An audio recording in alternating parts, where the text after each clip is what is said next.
Un chat vivait seul dans une maison abandonnée, convaincu que la solitude était la clé du bonheur. Chaque jour, il se regardait dans un miroir pensant que son reflet était son unique ami. Un jour, le miroir se brise. Le chat, effrayé, réalise qu'il n'a jamais vraiment eu de compagnon.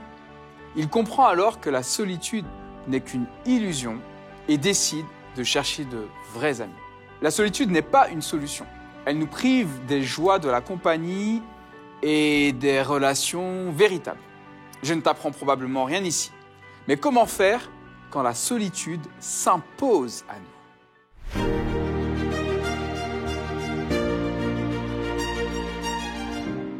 La pensée du jour se trouve dans 2 Timothée 4, versets 16 et 17.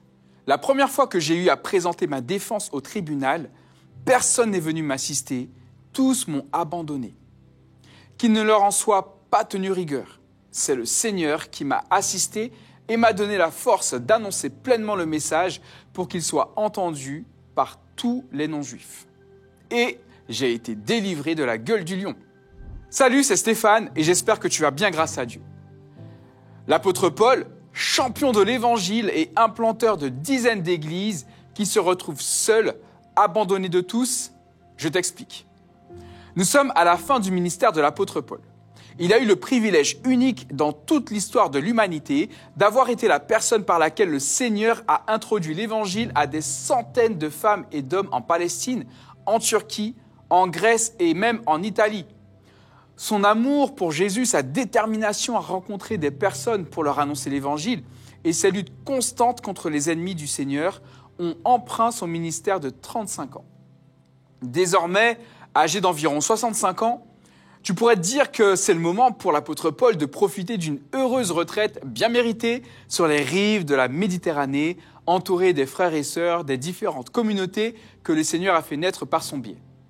Malheureusement, ce n'est pas du tout le cas.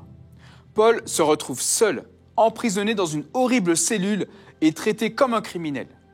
Mais dans toute cette triste condition, ce qui est peut-être le plus dur à vivre pour l'apôtre est sûrement le fait d'avoir été abandonné par ses amis et la solitude qui en a découlé. La solitude exerce une influence profonde sur la psychologie humaine. Elle peut altérer notre perception de nous-mêmes et du monde, conduisant parfois à des sentiments de détresse ou d'anxiété. Savais-tu que la solitude chronique modifie la chimie du cerveau, affectant notamment les niveaux de dopamine et de sérotonine, des neurotransmetteurs essentiels à la régulation de l'humeur et du bien-être. Ces changements peuvent entraîner une diminution de la motivation et une augmentation du stress, créant un cercle vicieux difficile à briser. Donc, en lisant ce verset de l'apôtre Paul, on comprend qu'en dépit de l'investissement d'une vie en faveur du salut des personnes et du développement des églises, en dépit des centaines de personnes pour lesquelles il a intercédé, qu'il a accompagné d'une manière ou d'une autre, tout le monde l'a abandonné. C'est vraiment triste. On imagine qu'il aurait pu être très amer, en colère ou dans un profond découragement. En fait, pas du tout. Parce que Paul n'était finalement pas seul. Le Seigneur l'a assisté et lui a donné la force d'annoncer le message de Jésus.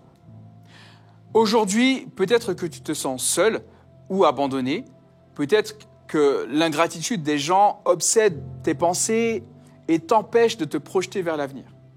Si c'est le cas, je te propose de te tourner vers le Seigneur et de lui réclamer de toutes tes forces dans la prière le même encouragement et la même présence dont a bénéficié l'apôtre Paul pendant son emprisonnement et tout le reste de sa vie.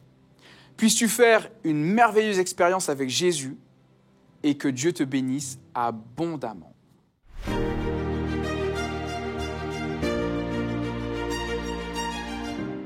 Je te propose aujourd'hui de demander à Dieu de te montrer les personnes autour de toi qui souffrent de solitude et de lui demander l'inspiration pour savoir comment aider ces personnes et les réconforter. Et que Dieu te bénisse.